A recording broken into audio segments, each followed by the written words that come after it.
சோகத்தில் மூழ்கியிருக்கும் மீனாட்சி அம்மன் திருக்கோவில்.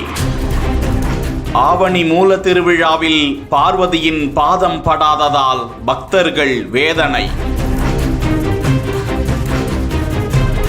2 கண்ணிலும் பார்வதிக்கு என்ன பிரச்சனை? தொடர்ந்து வயிற்றுப்போக்கு ஏற்பட்டு வருவதால் மனமுருக வேண்டிக் கொண்டிருக்கும் பக்தர்கள்.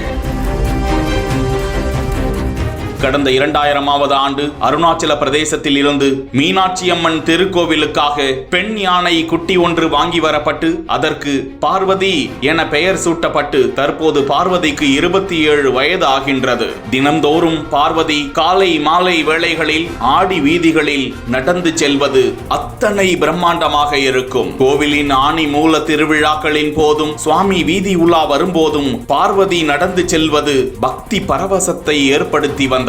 இந்த நிலையில்தான் கடந்த 2020ஆம் ஆண்டு யானையின் இடது கண்ணில் பார்வை குறைபாடு ஏற்பட்டும் 2 கண்களிலும் கண் புரை ஏற்பட்டு வெண்படலமாக காட்சியளிக்கின்றது. இதனைத் தொடர்ந்து சென்னை, மதுரை கால்நடை மருத்துவர்கள் அதற்கு சிகிச்சை அளித்தும் முன்னேற்றம் ஏற்படவில்லை. தாய்லாந்தில் இருந்து அழைத்து வரப்பட்ட மருத்துவர்கள் சிகிச்சை அளித்தார்கள். தற்போது தீவிர சிகிச்சை அளிக்கப்பட்டு வரும் நிலையில் பார்வதிக்கு தொடர் வயிற்றுப்போக்கும் ஏற்பட்டிருக்கிறது. இதனால் நீர்ச்சத்து குறைந்து சோர்வடைந்து காணப்படுகிறாள் பார்வதி.